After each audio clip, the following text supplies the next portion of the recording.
and he's been on quite a whirlwind trip this recently, speaking about his new book. So welcome to you who are here in Margwick, and to those that are participating online. We're grateful to the Resident Executive Committee, Council for their ongoing support of our weekly convocations. And also we want to thank Daniel Cummings, who sets up Margwick for us each week, and to the Grove staff, who brings their technical expertise. Thank you very much. And I appreciate those of you who are coming here an hour earlier than we usually meet. As I think many of you know, Professor Bell is going to be speaking at UCLA after he leaves here today. So we're meeting early. And thanks to Marilyn Manning for the prelude, and also for suggesting today's hymn. And that's My Country 'Tis of Thee, written in 1831 and found on page 337 of your Glory to God hymnal. And please remain seated as we sing together.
Today's scripture is from Paul's second letter to the church at Corinth, chapter 3, verses 17 through chapter 4, verse 3. Now the Lord is the Spirit, and where the Spirit of the Lord is, there is freedom. And we all, with unveiled face, beholding the glory of the Lord, are being changed into his likeness from one degree of glory to another. For this comes from the Lord, who is the Spirit. Therefore, having this ministry by the mercy of God, we do not lose heart. We have renounced disgraceful, underhanded ways. We refuse to practice cunning or to tamper with God's word. But by the open statement of the truth, we would commend ourselves to every person's conscience in the sight of God. Holy wisdom, holy word. Thanks be to God. Please join me in prayer. Holy and merciful God, in your presence we confess our failure to be what you created us to be. You alone know how often we have erred in wandering from your ways, in wasting your gifts, in forgetting your love. By your loving mercy, help us to live in your light and abide in your ways.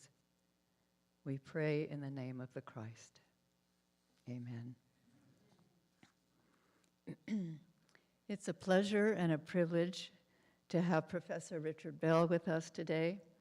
His first visit was during COVID and was done via Zoom. So this is his first time to see you and for us to see him. When he was here previously, he was speaking on his book, Stolen, based on his exhaustive studies chronicling the odyssey of 5 young African-American boys snatched from the streets of Philadelphia and transported by sea to the South to be sold into slavery. His recently published book, The American Revolution and the Fate of the World, is timely on so many levels. As we know, this year we celebrate our nation's 250th anniversary of founding, which some declare we are mere toddlers compared to ancient civilizations. Today, you will not hear a repeat of your high school American history lesson from Professor Bell, as we've been painfully aware in recent months that what happens here in America, just as when we were striving toward nationhood, has enormous impacts globally, hence the title of Professor Bell's book, The American Revolution and the Fate of the World. A copy of this book will be added to our Grove Library. Please join me in welcoming Professor Bell from the University of Maryland.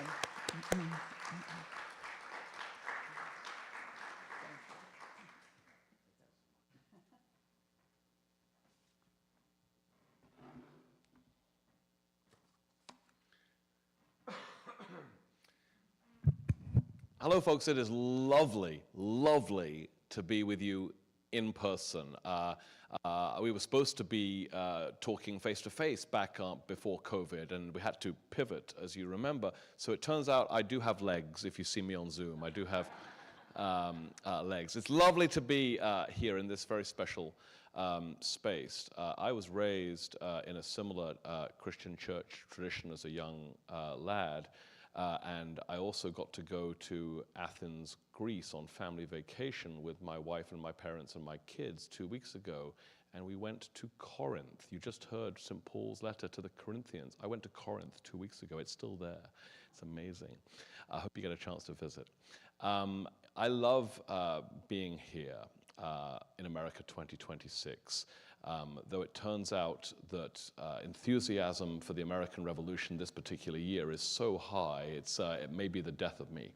I don't know. My wife called it Rick's Super Bowl all year, so that's a lot. I'm in town, as Barbara said, and of course I want to thank Barbara and everyone else who brought me here today for a conference aimed at high schoolers at UCLA tomorrow, which I think is going to be awesome. I'm really looking forward to that. But as soon as I got that invitation, I reached out to all my LA friends and said, hey, I'm coming back. I'd love to see you. And thank you so much for extending that invitation. I thought I might talk for 30 or 40 minutes or so about some of the big themes and ideas in this new book, The American Revolution and the Fate of the World, and then see what comments and questions you might have. That's always my favorite part of any presentation, so I hope you won't be shy in asking me the hard things, right? So let's get going here. John Mosley was unsteady on his feet after 258 days locked below decks. the second or third person to stumble from the bowels of the ship onto this sun-baked shore near Botany Bay, Mosley was also the first black American to set foot anywhere in Australia, Britain's newest overseas outpost. The Eora, the Aboriginal community living around the rim of that great natural harbor, watched him closely, a dark-skinned stranger at the head of a line of pale, blinking people, all dressed together in ragged clothes. John Mosley's odyssey from the tobacco fields of Virginia to the tidal flats of what would soon be known as New South Wales, Australia, had been a globe-spanning odyssey, more than a decade in the making. At 17, he bolted from his enslaver at the start of the Patriot uprising in 1775 and threw in his lot with the British King's cause.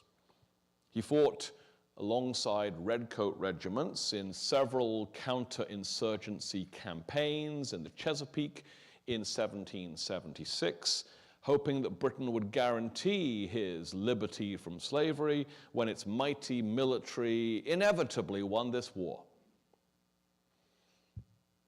Well, those dreams of his started to slip away, of course, when the American rebels and their international allies eventually started to beat back the British.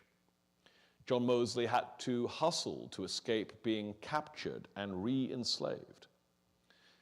By managing to make himself indispensable to his British military bosses, he succeeded in persuading them to let him leave revolutionary America with them at war's end in 1783. And this was a remarkable piece of lobbying because leaving revolutionary America was in direct defiance of the fugitive slave clause of the Global Peace Treaty that diplomats in Paris had just signed. So John Mosley arrived in London after the war, but without work or prospects and ineligible for poor relief or a veteran's pension. Desperate hunger soon drove him to desperate action, and he was caught forging a form to claim a missing sailor's unclaimed wages. Mosley had rationalized the fraud as a necessary survival strategy, a victimless crime.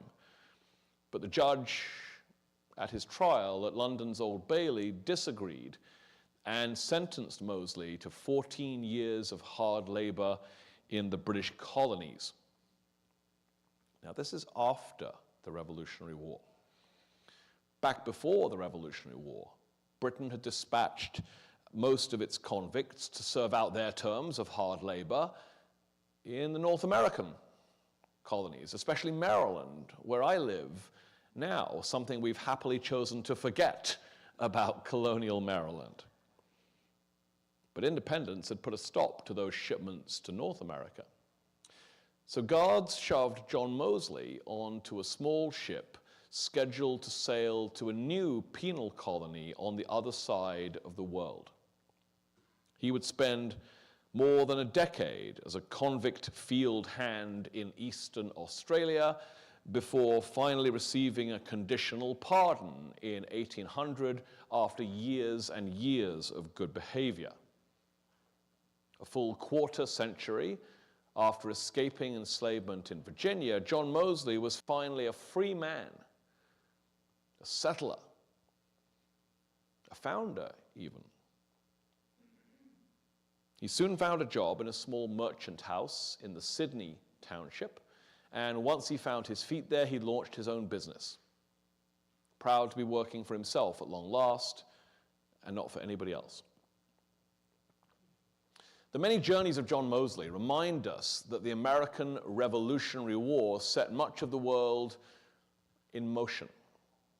Convoys of Navy ships, cargo vessels, and even prison transports snaked across almost every ocean across the planet. They were all part and parcel of an unprecedented migrant crisis caused by the war that sent great flows of people, soldiers and sailors, refugees and asylum seekers and convicts, out towards uncertain futures in alien lands. John Mosley's Odyssey reminds us, too, that what began as a quarrel over taxes and tea and indigenous lands metastasized into a truly global war.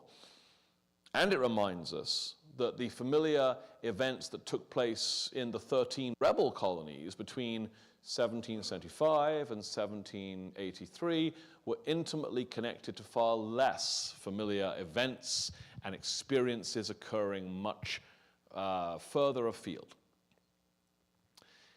If you're meeting me for the first time, then you may have noticed something about my voice. I may not be originally from Maryland, where I now live, right? And you'd be right about that. And as a child growing up outside London in the 1990s, I learned next to nothing about the American Revolution and its global ripple effects. That subject was conspicuously absent from classrooms and curricula there. I wonder why. I think you all know why, right? We lost that war. The imperatives of nationalism being what they are, it's perhaps understandable that British people would rather not be reminded of the War of American Independence at all, let alone reflect upon its world historical significance.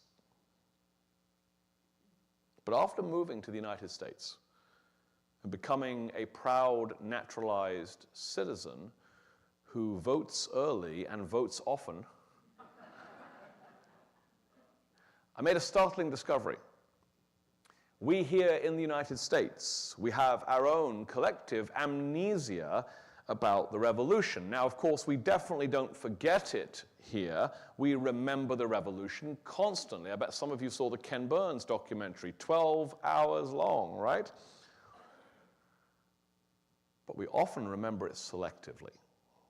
We might cherish it and parade it. We might even costume ourselves in it every now and then, maybe on July 4th or something like that.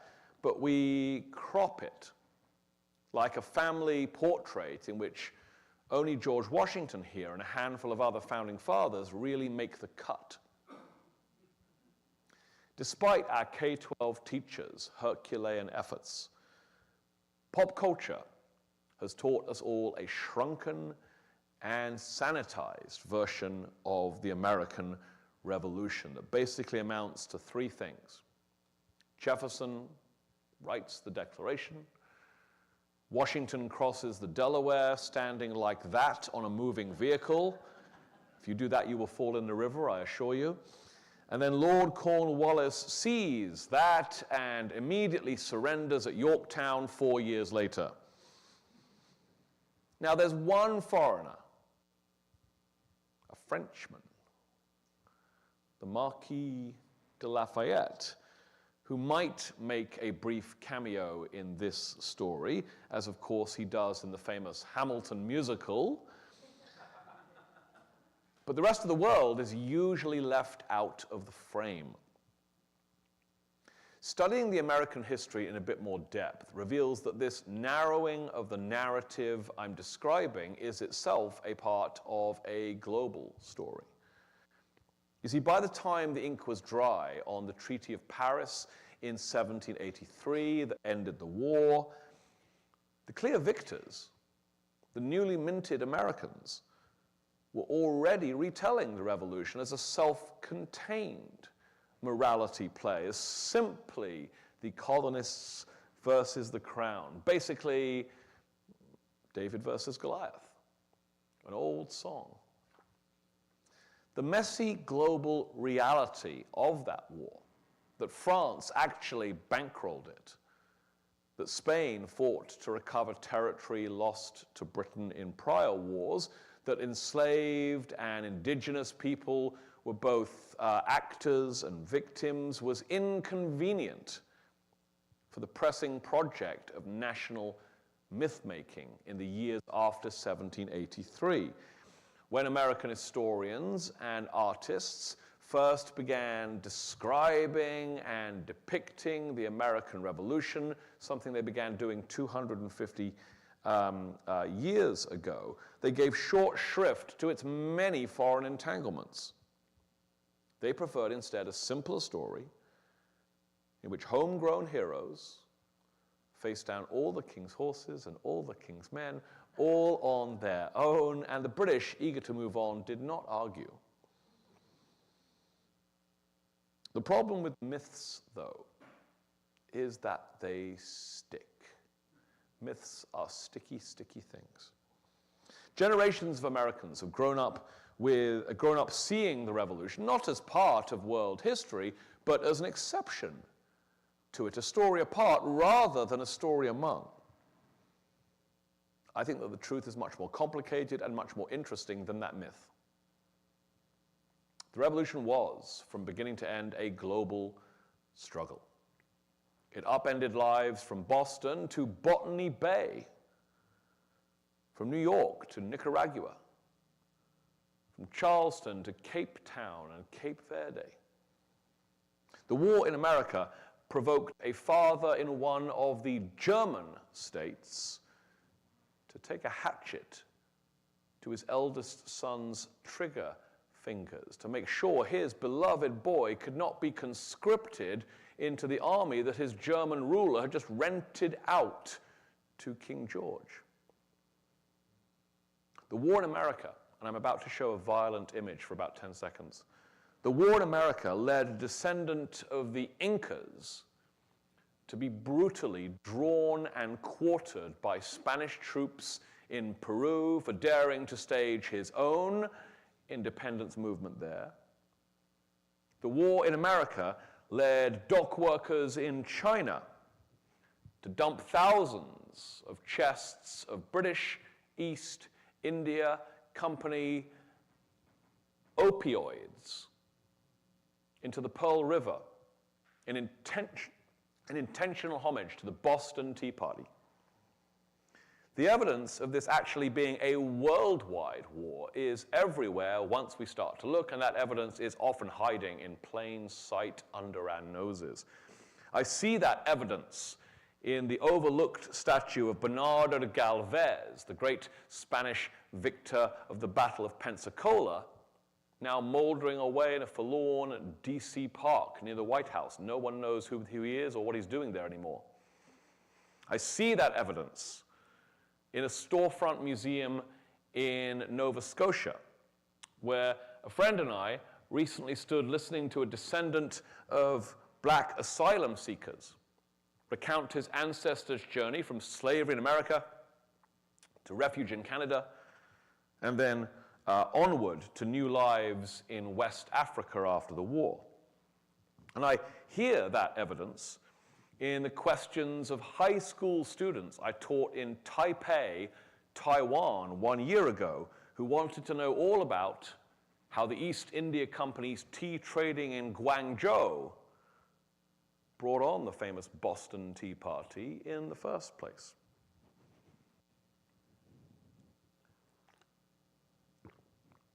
Of course, none of this would be news to the Patriots. Their leaders understood the global reach and global resonance of their great struggle for independence from its very start. Benjamin Franklin, in particular, worked tirelessly to kindle a colonial rebellion into a worldwide blaze. In 1776 alone, Franklin trekked to Canada to persuade the Quebecois to rise up against British rule. He drafted a German language handbill to try to provoke Hessian desertions from the king's ranks. And he set out across the Atlantic to try to secure military alliances with France, Spain, and the Netherlands. And he was over there a while. Over the 90 months Franklin spent in Europe, he would continue to widen the American war any way he could think of. He hired Irish sailors to raid British merchant shipping. They were only too happy to help. He toasted the victories of George III's enemies across Asia, and he recruited a Prussian drill master to rush to Valley Forge, Pennsylvania, to whip the Continental Army into fighting shape. You probably know who I might be referring to there, some of you. Franklin was also responsible for engineering the global peace settlement signed in Paris in 1783. That extraordinary treaty document is, alongside the Declaration and the Constitution, one of the three most important documents in American history.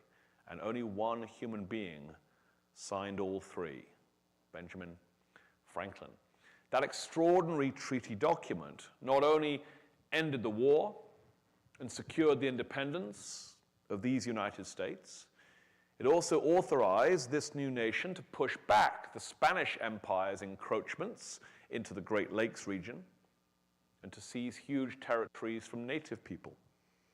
That treaty redrew almost every boundary line in North America and succeeded in pushing Franklin's own fledgling republic's western border 1,000 miles into the heart of this continent. As you may remember from school or college, colonial America, British America, is only about 200 miles wide. It ends in the Appalachians.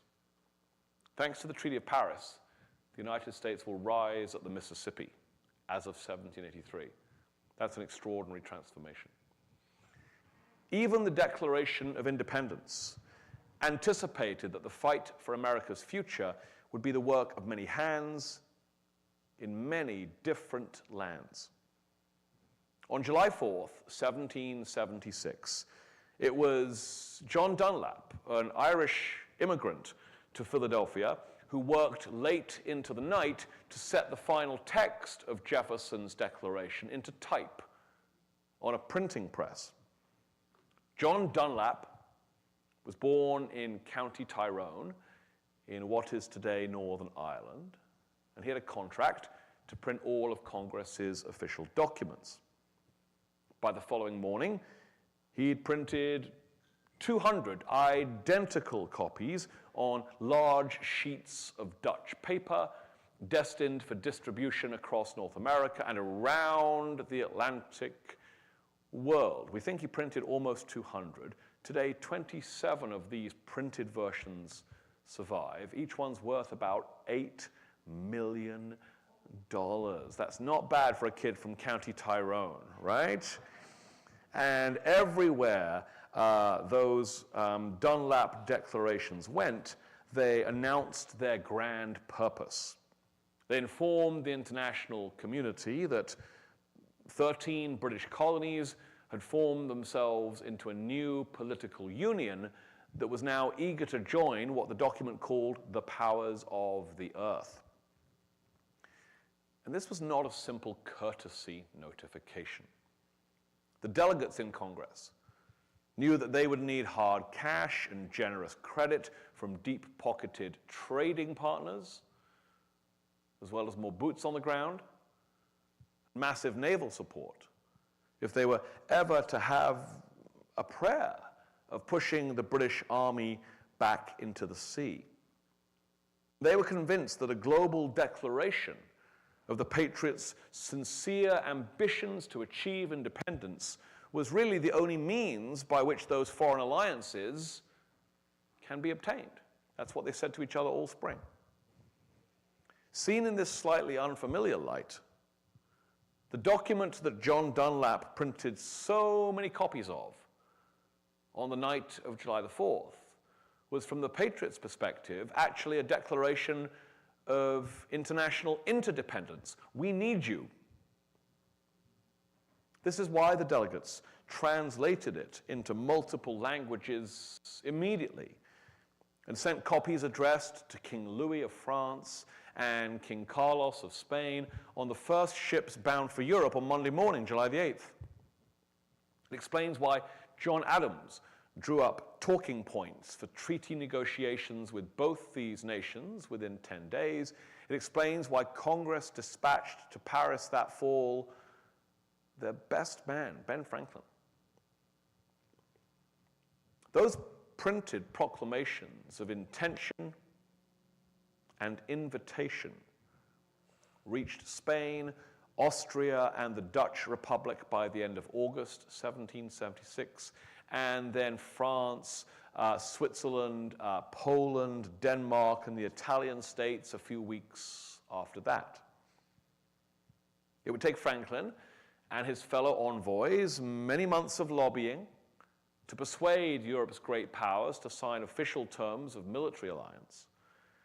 However, his team of rivals quickly secured covert support in the form of money and supplies. As a result, the Continental Army soon received much-needed shipments of muskets and gunpowder sourced from arsenals in the French Caribbean and the Dutch Caribbean, as well as loans to pay soldiers' wages from donors in Spanish Cuba. Our currency, the dollar, is based on the Spanish dollar as a result of those loans. The men and boys in George Washington's army who benefited from this bounty of foreign assistance were themselves strikingly pluralistic and polyglot. The Continental Army's senior ranks boasted volunteer officers from as far afield as South America and Eastern Europe. Many rank-and-file enlistees were also recent immigrants. And Patriot regiments hummed with a wonderful cacophony of different tongues, different accents, different dialects throughout the war. King George's own coalition was no less multinational, multicultural, and multilingual. Warriors from more than a dozen native nations in the Trans-Appalachian West helped the Redcoats engage rebel forces, as did perhaps 25,000 black fugitives from slavery like John Mosley. 19,000 resident white loyalists also supplemented British troops, as did at least 8,000 reluctant Irishmen and more than 30,000 soldiers loaned to the king by princes in 6 different German states. One of those states was called Hessen, so we've decided to call all of them the Hessians. And if you've noticed, the image in the middle is a bit weird and cartoony, right? Look at that guy's shoulders. No one actually has shoulders like that. That's because that image of a Hessian, a fearsome warrior, it's from a very popular video game called Assassin's Creed, where the Hessians are the bad guys. That tells you a lot about cultural memory, I think. When coupled with the Royal Navy's initially uncontested command of the seas, all this manpower was enough to provide the British cause in America with a critical early advantage. Indeed, one of General George Washington's greatest achievements, one that's very easy to miss and minimize today, was simply to avoid being cornered and forced to surrender to these intimidating legions in the war's early years. I honestly think a lesser commander would have folded right away. And Washington's wartime correspondence makes clear that he understood that the Patriots' most pressing priority, that the Patriots' most pressing priority was to divert British soldiers and sailors away from the American battlefront and tangle them up in costly and distracting operations almost anywhere else around the world. It didn't really matter where. Leaders in Congress agreed, and they sent out armadas of Patriot privateers to do just that. A privateer, remember, is a government-sponsored pirate. To do just that. And those Patriot privateers, all 52,000 of them, plundered British shipping around the Atlantic Rim and forced expensive, lethal Royal Navy warships to redeploy to convoy duty, escorting British cargo ships, which is a terrible waste of a deadly battleship. Of course, the Patriots' real breakthrough came in 1778 and 79. That's when the grand fleets of France and Spain finally joined this contest. They set about turning all of the world's oceans, not just the Atlantic, into battlefields. Spain pushed the conflict into the Gulf of Mexico, the Mediterranean Sea, and even the English Channel, while the French Navy went on the offensive seemingly anywhere else there was water around the world. And you can see what a difference it makes when these two navies join the war. This is a table just of ships of the line. The ships of the line are the biggest ships in the world. Think of battleships, or even better, think of aircraft carriers today. Britain has a lot of them, and it keeps building more every year. The Patriots have zero big ships.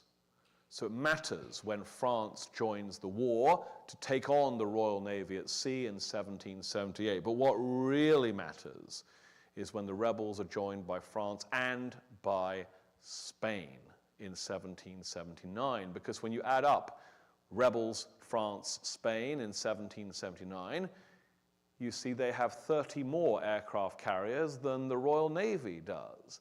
And that means there's a new #1 navy in the world. And it's pointed at the Royal Navy. That's a game-changing moment there, I think. In the Caribbean, for instance, French admirals swept in and set their sights on the conquest of British sugar islands like Jamaica, the diamonds in King George's glittering imperial crown. I mean that seriously. I teach at University of Maryland, and students there will sometimes ask me, so Professor, was Maryland the most important British colony in the New World? No, not even close. It wasn't even in the top 20. Let me tell you, in case you're taking any notes today, what the top 3 most economically important colonies in the British New World were in 1776. They were, in this order, Jamaica, and then Jamaica. 1, 2, 3, right? Jamaica is a money printing factory for the British Empire. Holding on to it matters a great deal, and France is now after it. And so as a direct result, Britain had to reassign regiments from tours of duty in North America to rush down and garrison those vulnerable Caribbean treasure houses. British commanders even had to abandon Philadelphia, the biggest prize the Redcoats had taken in the entire war, so they can send those troops down to the Caribbean. On the other side of the world, over in India, French strategists aligned with George Washington succeeded in forging a pivotal new anti-British alliance with this man, Hyder Ali, the Muslim ruler of the Kingdom of Mysore. In 1780, Hyder Ali dispatched no less than 80,000 of his troops to try to seize a British stronghold in Madras. No wonder Patriots later named a ship of theirs in his honor, a small gesture of thanks for pulling the British in that direction in the Indian Ocean. As this brief survey suggests, the Patriots' great success in drawing foreign partners into this war was essential to achieving American independence. In fact, I would argue it was the cornerstone of Patriot strategy from the very beginning. Britain lost not only because of George Washington's extraordinary tenacity, but also because the King's men had to wage long sieges, stage desperate naval battles, and take mounting casualties on too many other fronts spread too far apart from one another. Leaders in London directed the fortunes of 100,000 troops during the war's climactic final stages. But those soldiers and sailors had to stretch across a vast global canvas, leaving less than 30% of them, less than 3 in 10, to try to rout the insurgents here in North America. Still, there was nothing inevitable about the outcome of the Revolutionary War. In truth, the Patriots' path to victory was a near decade-long slog, characterized by a string of very strange bedfellows and strained alliances and dramatic reversals. What I'm saying here is that back then, no one ever knew who was going to win. No one ever knew what was going to happen next. That stark reality forced both sides to wage slash and burn propaganda campaigns to sow doubt and sow disinformation among their various enemies.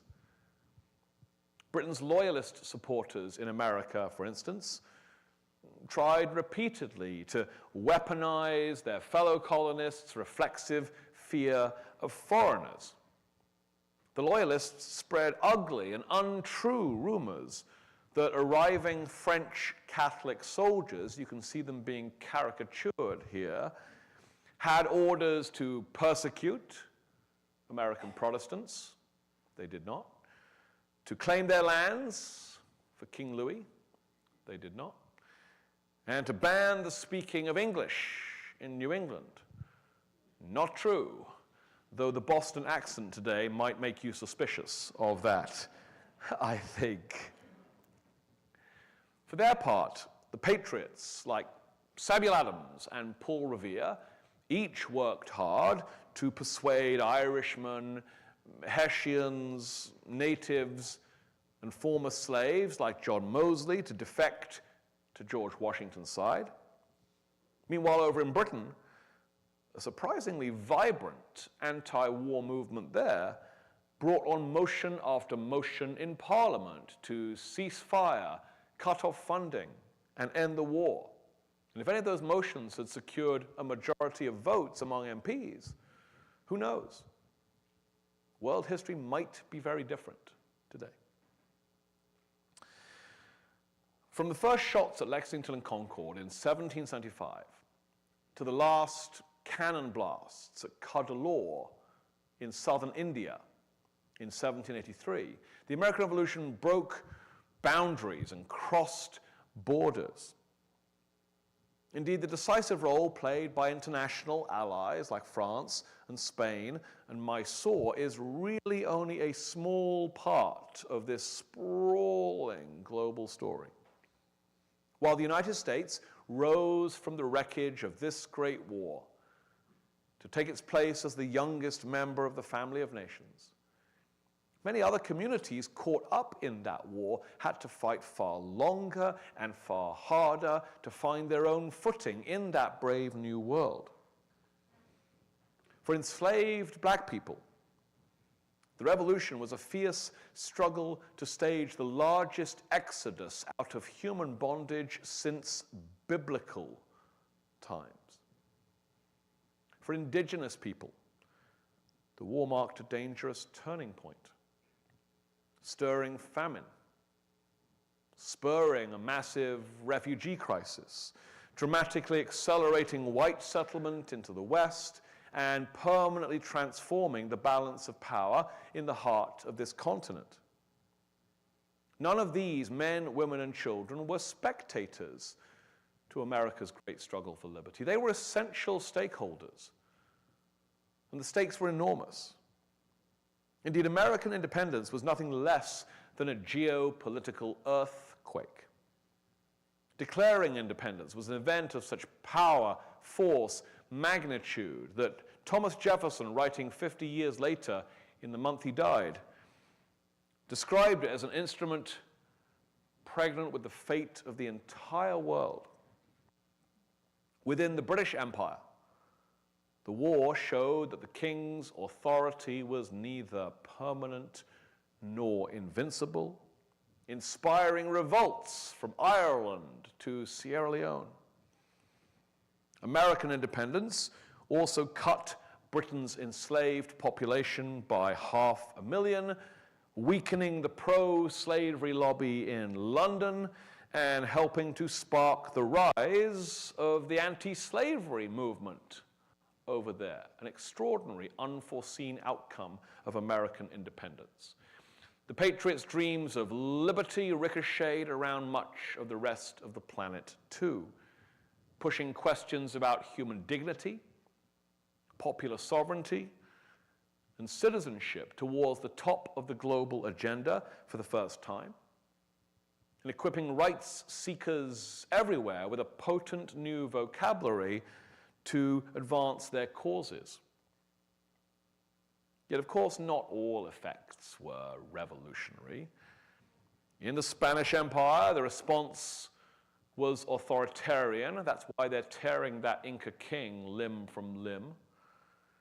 In Britain's global empire, the loss of the 13 colonies spurred renewed expansion as the arrival of 60,000 loyalist refugees served to tighten royal rule in Canada, in Jamaica, and in India, and then extend the king's dominions further into Asia, Africa, and even Australia by 1788. As I wrap up this afternoon, I want to argue that tracing the paths of this great war from its familiar epicenter outward to all these corners of the earth can help us see 7 important facts about the American Revolution that are not normally very visible.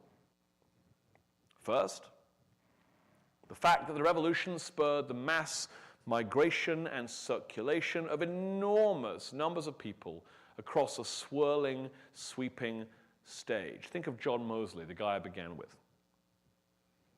Second, the fact that the war was not an inevitable march to Patriot victory, as we sometimes assume, but instead the highly contingent result of improbable choices and last-minute improvisations.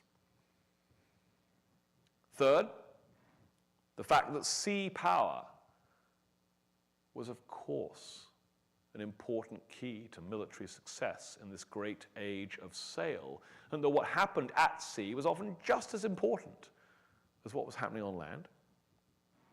Fourth, the fact that the governments, soldiers, and civilians who wrestled for global advantage often did so on the understanding that trade was a type of power, just like territory is a type of power. Fifth, the fact that the human cost of this 8-year war was catastrophic for many of those caught up in its tides. War is always hell. Just ask the people of Iran and Lebanon today. And the American Revolutionary War is no magical exception to that rule. Sixth, the fact that the Patriots' struggle for self-determination stirred imperial authorities like these 3 kings to increase oversight and security over their remaining colonial subjects. And seventh, the fact that despite that, this was a conflict in which the call for liberty rang around this world as never before. As we here in the United States barrel towards our, 250th anniversary this July, I fear it might be tempting to return to the familiar, comforting David versus Goliath, rebels versus redcoats, story that we all know and love. But I think we should try to resist that impulse if we can. Because to recover the wider history of America's founding fight is to tell not only a truer, but a much richer, more compelling story. It will mean asking our cherished sons of liberty to share history's great stage with indigenous people and enslaved Black Americans who saw this war as their best chance for freedom. It will mean setting the signers of the Declaration of Independence alongside Chinese tea pickers, Inca kings, Sierra Leonean separatists, German deserters, Irish privateers, French sailors, Spanish blanket weavers, British pacifists, loyalist war widows, Muslim rulers, and Jamaican washerwomen. In short, the great opportunity we have before us as we stand now on the threshold of this important and momentous anniversary is to imagine America's founding struggle in post-exceptional terms, as part of a global convulsion, and as one of the central creation stories, not just in the making of one nation, but in the making of our modern world. Thanks very much indeed.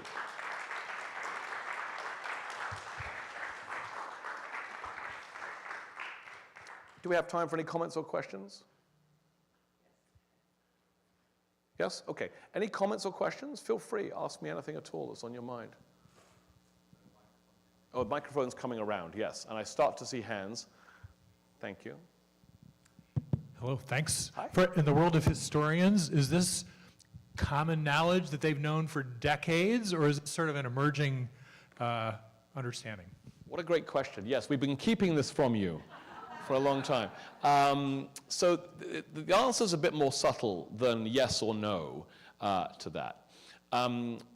Individual historians have had research agendas that have taken them into one or other of these 24 different corners of the world. So for instance, there's a great book about how the prison colony of Australia, its foundation in Botany Bay in 1788, is a direct result of the loss of American independence. So that's about one thing, right? And there's a great new book about the role of Spain in the American Revolution. There's a great book about indigenous people in the American Revolution. You can go down the line, right?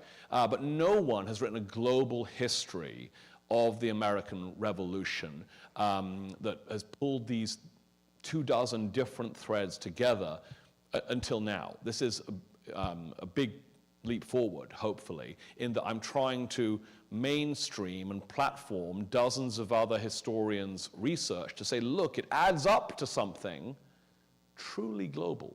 And that's a story we did not know until recently. And it's ironic, of course, because if we could reanimate the Patriots, dig them up, they would all say, yeah, obviously it was a global war. We were there. We were trying to get these people involved, right? They knew it's a global war, and we've forgotten.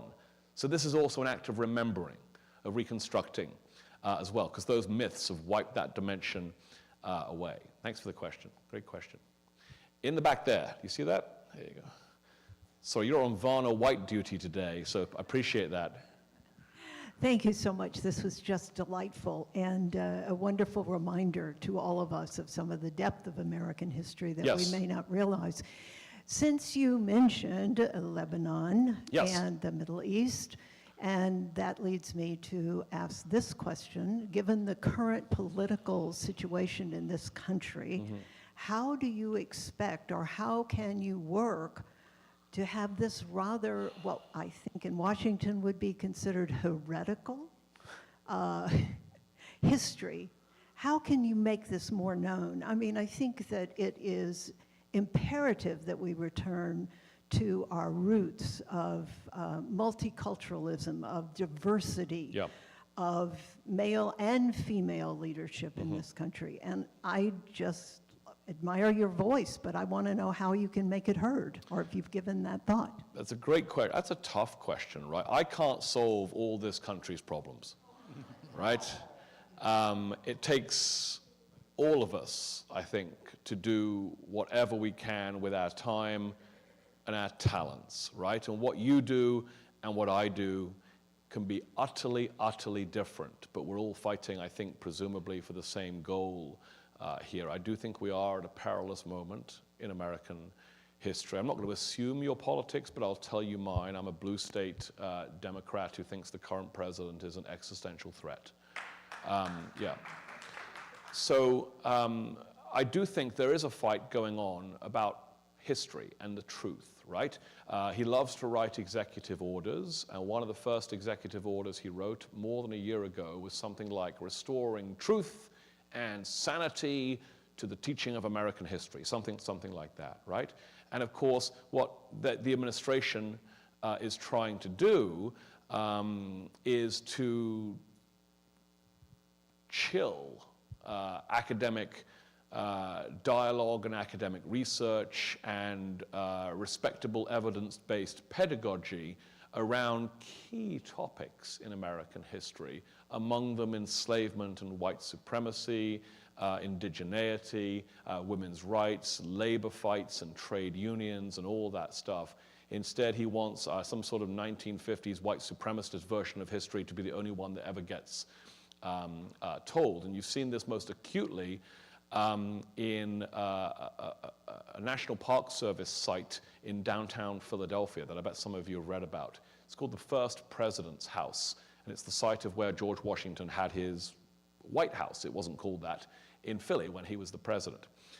John Adams was also the president there briefly. And it's now an archaeological site with a few structures poking out the ground. And it's right by Independence Hall. Like you could hit Independence Hall with a baseball from it. It's on the Mall in Philly, if you know where that is.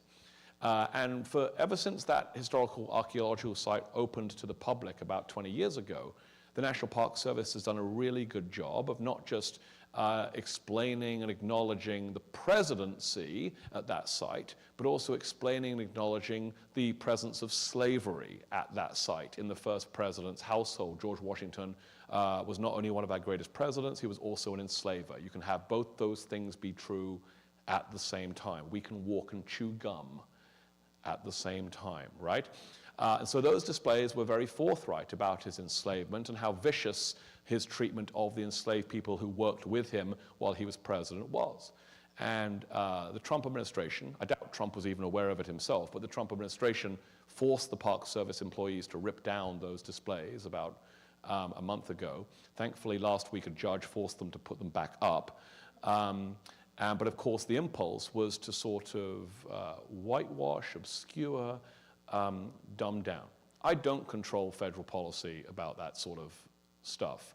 And maybe the next administration will do much better and undo some of this stuff.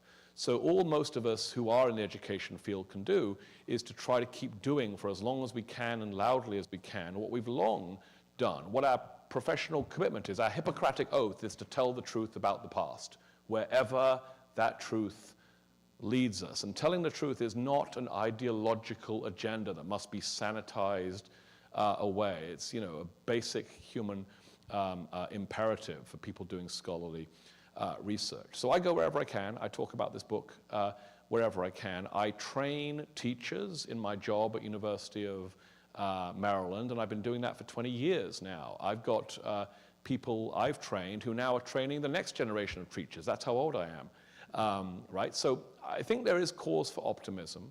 I think teachers know what the truth is. They're not confused about which version of the past they should be teaching. They're sometimes browbeaten into silence in difficult circumstances, especially the states which have aligned themselves with the current administration and forced teachers to rewrite how they teach important subjects.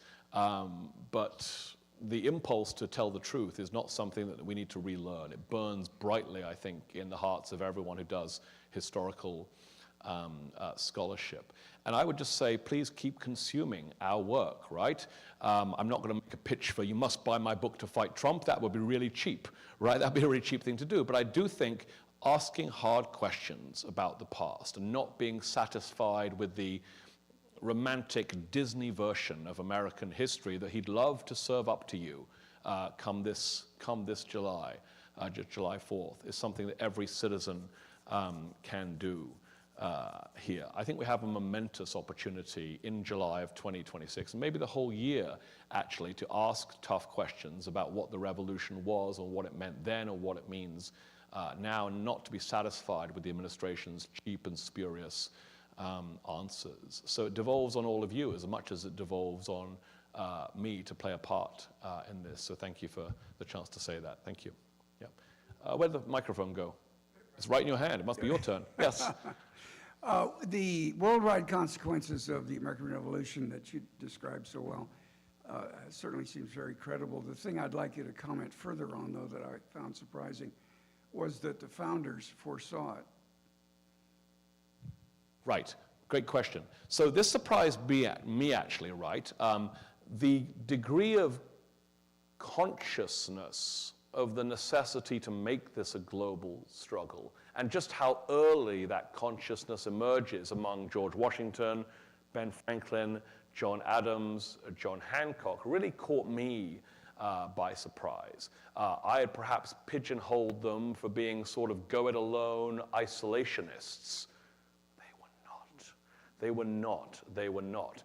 They know that they can't win on their own. They're crystal clear about this, and they tell themselves that in writing, in papers that survive, all the time. It's us that have chosen to forget what they knew. So think of it in terms of numbers. When you look at the numbers, it's obvious why they thought that.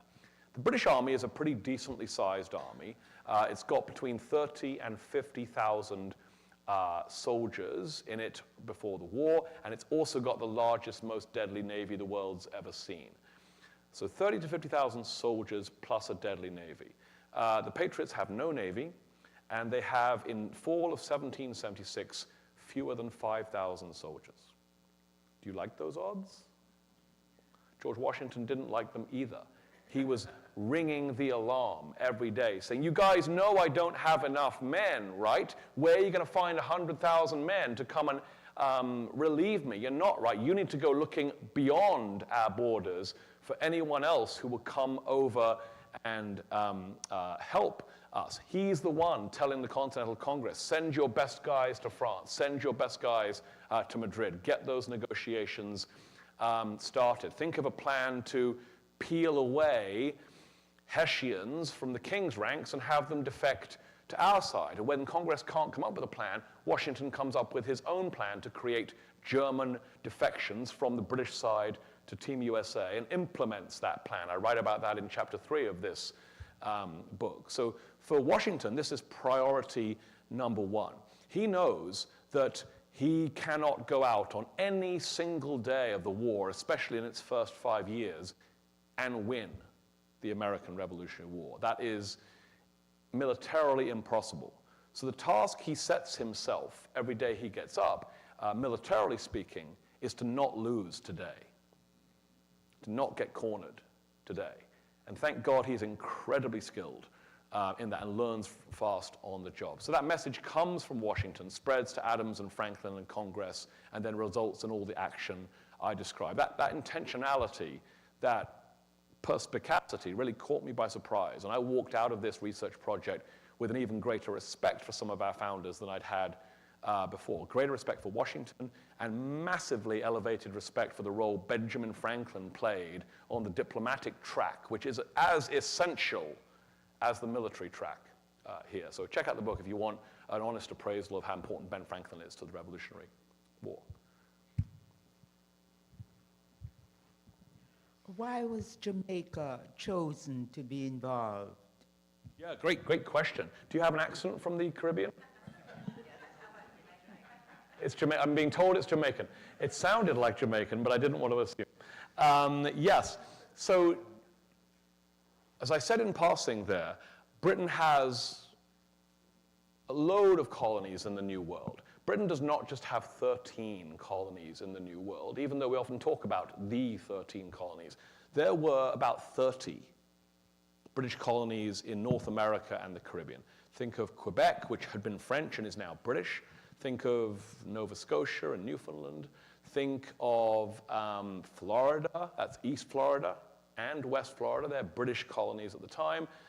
Think of Barbados, St. Kitts, Nevis, Montserrat, and Jamaica, and on and on. You get to about 30, depending on how you count. And because the Caribbean colonies are sugar factories to cultivate sugar cane, they are by far the richest and most valuable colonies that Britain owns. They are not in rebellion. Their white planter class are very well aware that their extraordinary prosperity rests on British military naval protection, that it rests on the British transatlantic slave trade, bringing enslaved captives regularly to places like Jamaica, and it rests on the British consumer market's appetite for sugar, right? Which they then put in their tea, right? My mother drinks the British Empire in a cup every day, right? Tea and sugar. So white planters in Jamaica know which side their bread is buttered and do not want anything to do with independence because it would be economically catastrophic for their very elevated way of life.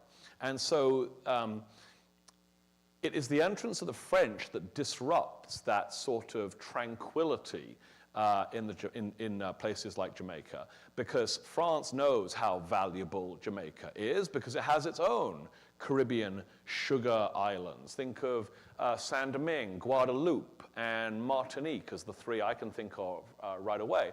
Wouldn't it be great to have four?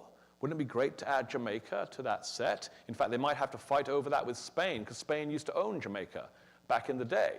So Spain and France both set their sights on Jamaica.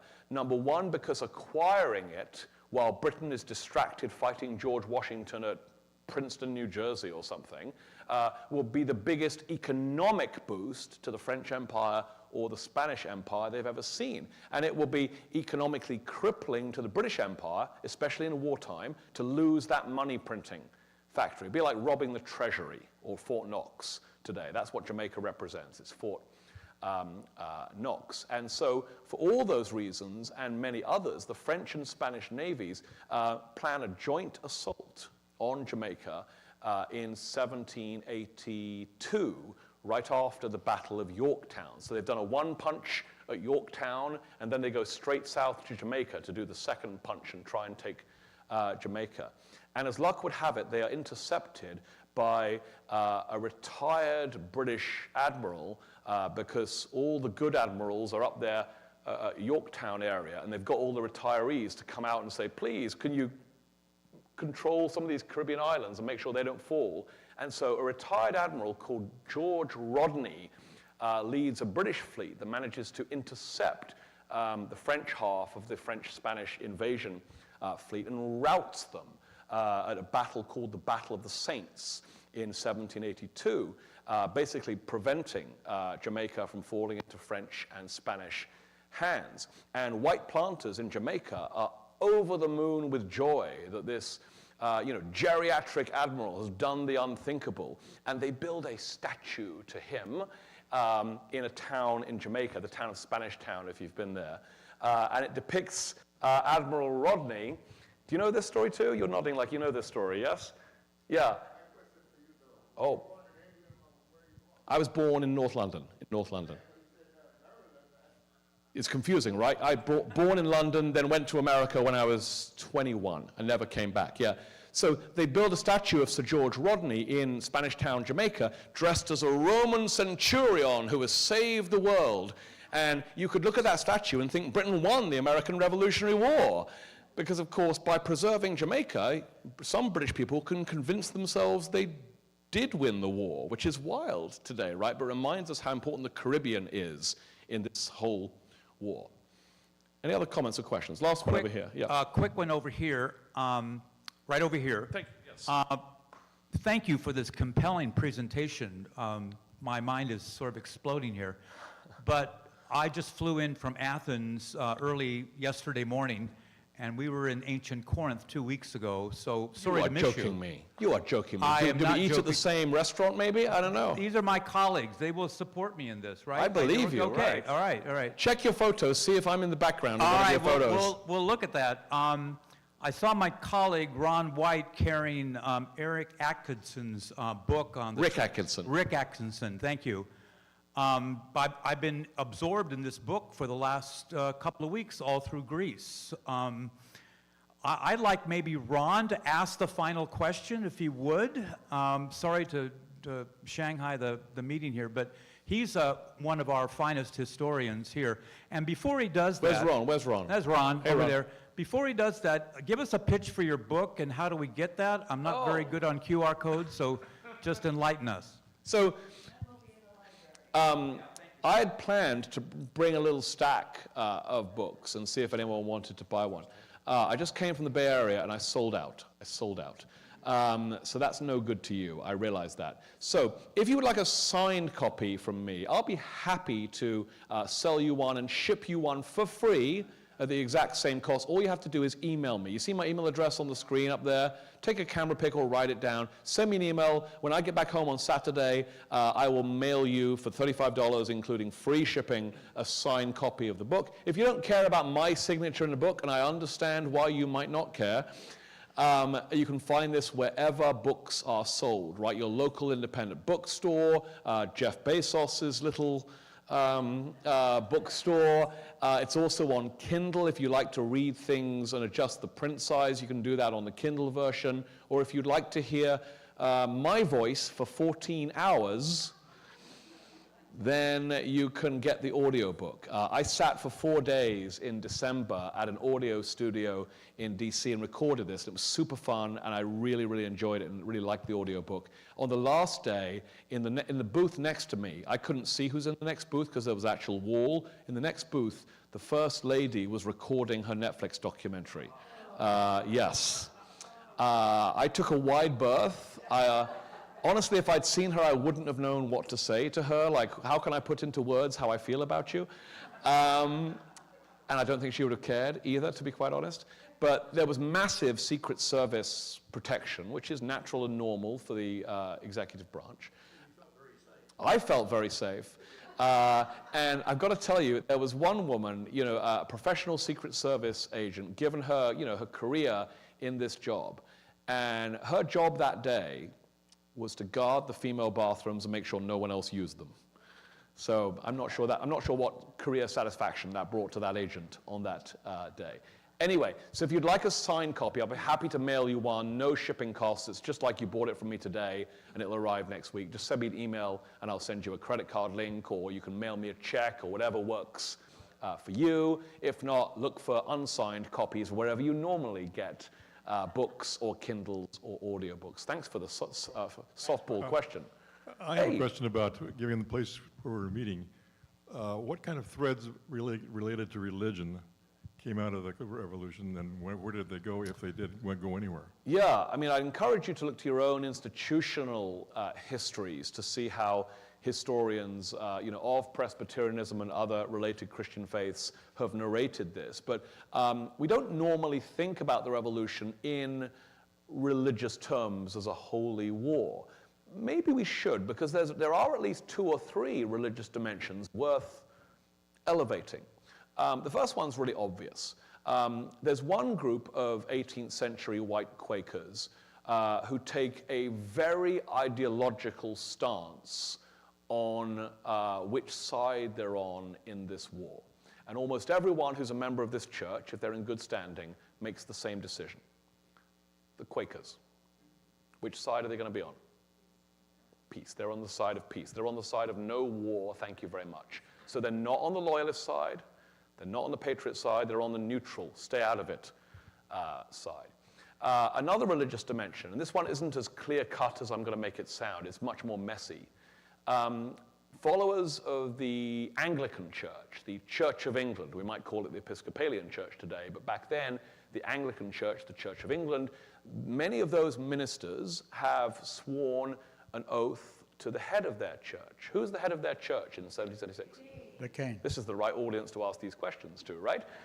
The king. So Anglicans, especially Anglican ministers, have a really tough time breaking away from the loyalist position. They see a natural affinity with the loyalist position because the Patriot position seems to them not just regular treason, but also sacrilege as well, right? So many Anglicans hew to the loyalist position. Most other Protestant Christians are all over the place. There are Presbyterians who are loyalists, Presbyterians who are patriots, Presbyterians who are neutral. The same is true for Baptists and Methodists, Lutherans, you name it.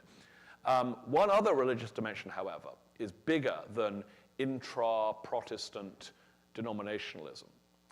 In 1778 and 1779, the 2 largest Catholic powers in the world joined the war, France and Spain. And they join George Washington, which is a bit awkward for George Washington. He's not Catholic. None of his friends are Catholic, right? It's a bit of an unnatural alliance. But the point is, they've all got a common enemy, Britain. And that means Britain is now at war with 2 Catholic countries. Militarily, That's a disastrous development for Britain. Makes it almost impossible to win the American Revolutionary War. But if you are a British Army recruitment officer, and you've been struggling to get British boys and men to run off to war to beat up on Pennsylvania people, other British subjects, when France and Spain joins the war, it's the best day of that army recruitment officer's life. Because every young British schoolboy wants nothing more in the 18th century than to run off to war and beat up French people.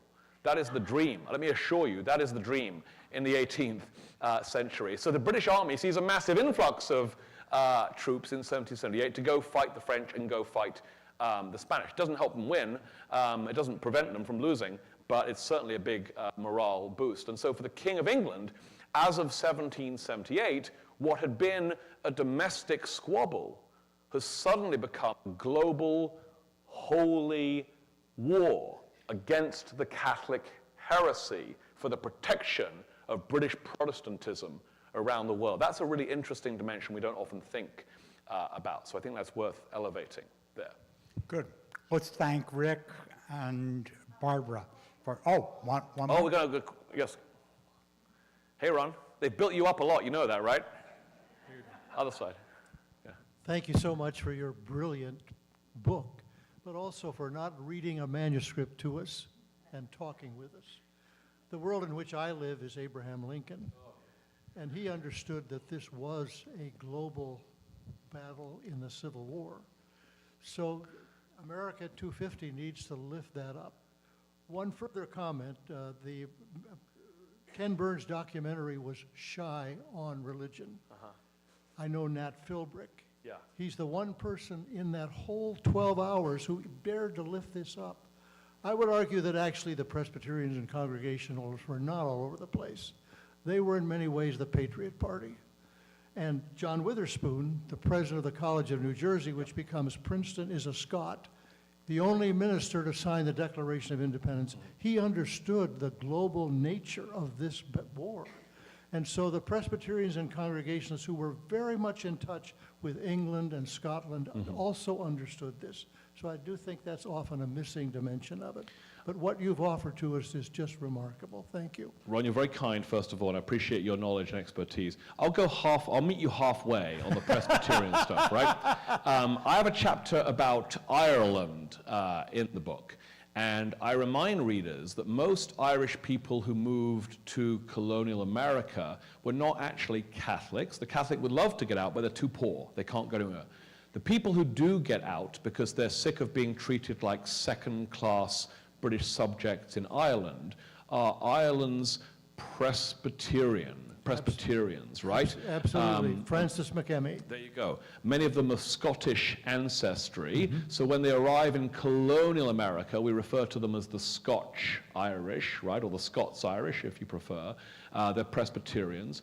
And I would argue those Irish Presbyterians, those Scots-Irish, do break fairly consistently for the Patriot cause. I'm less certain about whether other Presbyterians break as consistently as the Scots-Irish, and that's where we could argue, perhaps. But I would happily agree that Scots-Irish Presbyterians are, I think I'm quoting myself here in the book, the backbone of George Washington's army. So maybe I'll meet you halfway. Good. There. Thank you.